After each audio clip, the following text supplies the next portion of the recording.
to do their work properly, the output would definitely be not as good as we would expect. So training is a priority in our agenda, and this is not the end. We will continue to try to develop the skills of staff that are working with us, build their skill on the job, training on the job. For the Senior Manager Radio Program, Sabel Bajan Jain, no amount of call is enough for the broadcasters to develop themselves in a profession that is described as noble, dynamic, but challenging. The sessions have been very interactive, very fruitful. You have a lot of potentials, and we would like you to harness those potentials, and we are making ourselves readily available to achieve that target. The chairman, Grts Board of Directors, Marcel Tomasi, highlighted creativity as an important element in program production and presentation. You are the frontliners. You are the people that are heard. You are the people that are seen. So it is up to you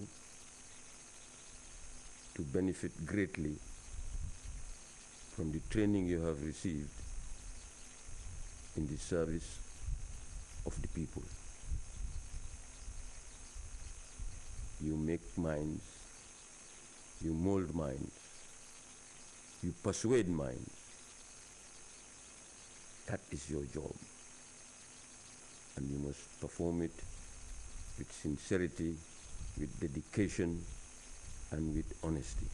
The Acting Director General of GRTS, Malik Jones, underscored the importance of the training he said is one of the series to be organized by his institution every 6 months. Mr. Jones urged participants to build on what they've already been given and reveal plans to organize a similar training on IT. Gone are the days when we were going to cater for bad journalists in this institution. I mean, this training comes in the wake of criticism, which is very good for us. I mean, I like people who criticize GRTS. It gives us the urge to do more to better. I mean, as a matter of fact, training has been absent in this institution, and that is why maybe we are lacking in some areas. But I can also assure you that during our time too, the opportunity you are having now, we did not have that opportunity. But then we found here people we regard as peers, a string of good broadcasters. The competition was very high. I told you this in the beginning. And we all looked at these people. The aspiration was there. A participant, Madeleine Baji, thanked GRTS management and resource persons for training them extensively on the important aspects of journalism. The Acting Director General has said it here, that this is going to be a continuing process, the training. But I will still want to go ahead and appeal that this will be just a series of them. Whether here in the Gambia or outside, we will definitely appreciate it, because you all know how important training is to every institution. If you train us, yes, it will be good for us personally, but it will also help the institution a great deal. So this is an appeal on behalf of my colleagues. Participants who were issued with certificates said the training has exposed them to many areas of broadcasting, including the ethics of journalism, news gathering and writing skills, interviewing techniques, news presentation and program production. Mama J, GRTS. The monthly cleanup exercise or Operation Clean the Nation, initially slated for today, Saturday, 28 July 2012, has been postponed till further notice. A news release from the National Environment Agency attributes the postponement to the holy month of Ramadan. You can monitor GRTS Radio Live on our website. We'll be back with more stories after this break.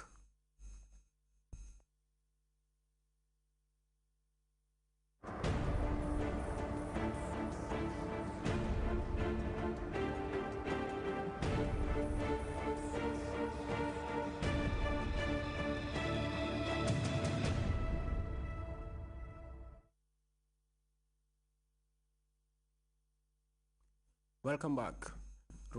Officials have overwhelmingly denied allegations that Kigali is fueling the rebellion in DR Congo's North Kivu region. The United States has withdrawn 200,000 aid package to support a Rwandan military academy. Other countries such as the Netherlands have also cut economic aid to Rwanda. We have details in this report. The United States has announced that it would be withdrawing aid to Rwanda's military. The decision comes after a report by the United Nations that says Kigali is backing M23 rebels fighting government forces in North Kivu in the Democratic Republic of Congo. Well, you know, this is But Rwandan authorities have denied any link with the Congolese rebels. one thing, and Rwanda is not and will not be supporting any uprising or rebellion in a neighboring country. We have no motive, we have no interest, especially that we have been working well and securing our own borders. Kigali insists that the U.S.'s decision is not justified and that the UN report is flawed. It would have been better for the U.S. or any other of our partners to actually take a decision based on clear evidence, not on allegations. The United States cut $200,000 in aid that was planned for a military academy, but other forms of aid will remain in place. The aid cut is significant because Washington has been a strong supporter of Rwanda in the past. But now the United States seems to be sending the message that no violation of international law will be tolerated. And now other countries are following their lead as the situation in the Democratic Republic of Congo is deteriorating. Holland has also announced that it would be cutting 5 million euros in aid to Rwanda. And Scandinavian countries have also postponed a 39 million euro aid package. All signs that Rwanda may be losing several of its international economic partners. The battle for Aleppo, Syria's largest city, continues to intensify as the United States sounds the alarm bells. Washington says it fears Syrian government troops may carry out a massacre in Aleppo. The U.S. State Department says it has received credible reports that pro-government forces are deploying tanks and using helicopter gunships against rebel positions. Meanwhile, rebel fighters say more than 300 of their fighters have been sent to Aleppo to counter the government's offensive there. CNN's Ivan Watson reports. Syrian rebel fighters show off captured weapons of war. These are the largest guns we've seen yet in rebel hands. A vehicle-mounted mortar that fires giant 120-millimeter rounds. An armored personnel carrier. And an anti-aircraft gun mounted on a pickup truck. This one's gotten use in battle. A couple weeks ago, I shot down a helicopter, says Jamal Awar, a bus driver who's now a rebel.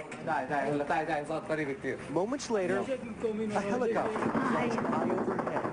So we're looking at a helicopter that's circling over this town right now, and we're hearing gunfire. And this is what scares the fighters the most. This is what has been killing the most rebels that we've come across, the most casualties. This chopper came from the embattled city of Aleppo, located just 6 miles away from the rebel-held town of Anadan.